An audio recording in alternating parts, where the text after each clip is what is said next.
करवाने और आपकी आवाज से देश को गुंजायमान करते हुए पेंशन की राशि 7,500, मेडिकल फैसिलिटीज में पति पत्नी को शामिल करना और जो है कि महंगाई भत्ता को डीए को यानी कि पेंशन से जोड़ने पर तमाम फैसले जो सुरक्षित केंद्र की नरेंद्र मोदी की नेतृत्व वाली केंद्रीय सरकार में है, उस पर बड़ा फैसला, बड़ी खबर, बड़ी कार्यवाही सामने आ रही है।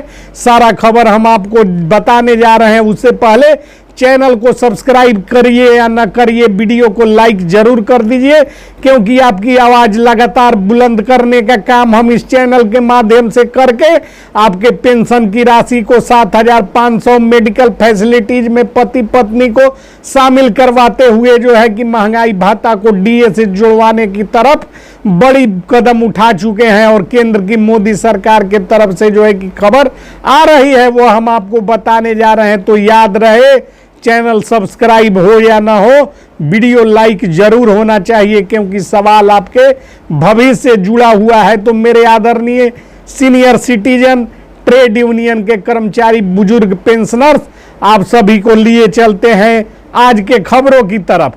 तो दिनांक 25 अक्टूबर 2025, स्थान नई दिल्ली, विशेष संवाददाता की रिपोर्ट हम आपको दिखाएं और आपको जो है कि बताएं। उम्मीदों की नई सुबह, केंद्र सरकार ने दी ईपीएस 95 पेंशनरों को बड़ी राहत की झलक।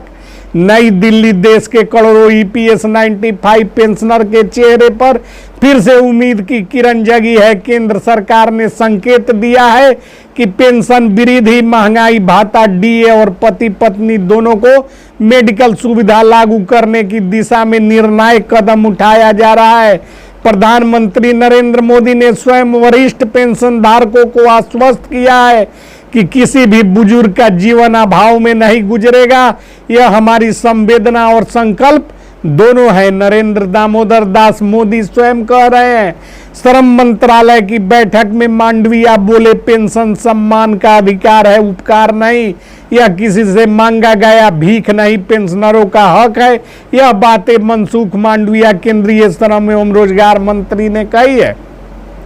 श्रम एवं रोजगार मंत्री मनसुख मांडविया ने मंत्रालय की उच्च स्तरीय बैठक में बताया कि सरकार ईपीएस 95 योजना के तहत न्यूनतम पेंशन 7,500 करने, महंगाई भत्ता जोड़ने और पेंशनरों के लिए एकीकृत स्वास्थ्य सुविधा नीति लागू करने पर काम कर रही है। उन्होंने कहा कि पेंशन सिर्फ आर्थिक सहायता नहीं, यह जीवन भर के परिश्रम का प्रतिफल है।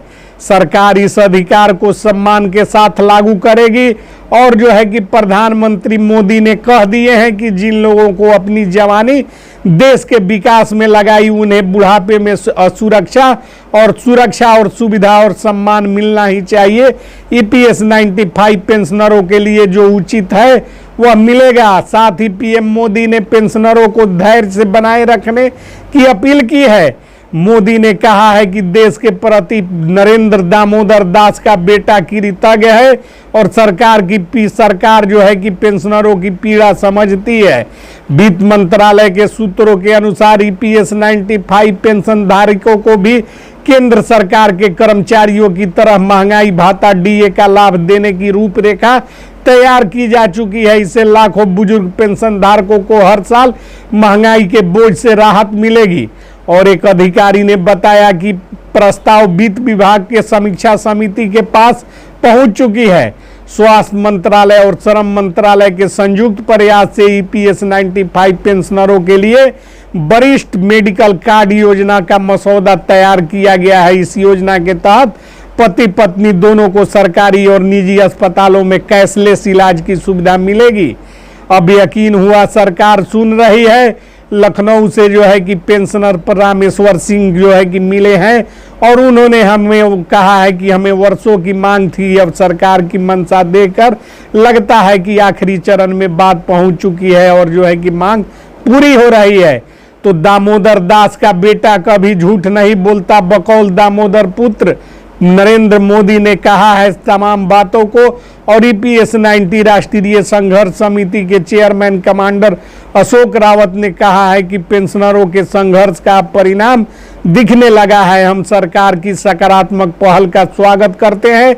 जब प्रधानमंत्री नरेंद्र मोदी स्वयं संवेदना प्रकट करते हैं तो भरोसा और भी बनता है और जो है कि न्याय दूर नहीं है। कांग्रेस और समाजवादी पार्टी सहित विपक्षी दलों ने ईपीएस 95 पेंशनरों की मांगों को उचित बताया। कांग्रेस प्रवक्ता आला तिरुवरू ने कहा कि यह नीति केवल एक वर्ग के लिए नहीं बल्कि पूरे देश के लिए, बुजुर्गों के लिए सम्मान है। कई पेंशनर यूनियनों ने राष्ट्रीय संदेश से बातचीत में बताया है कि वर्षों से चली आ रही बेरुखी अब खत्म होती दिख रही है। देश भर में पेंशनर समुदाय ने आभार दिवस मनाने का फैसला लिया है।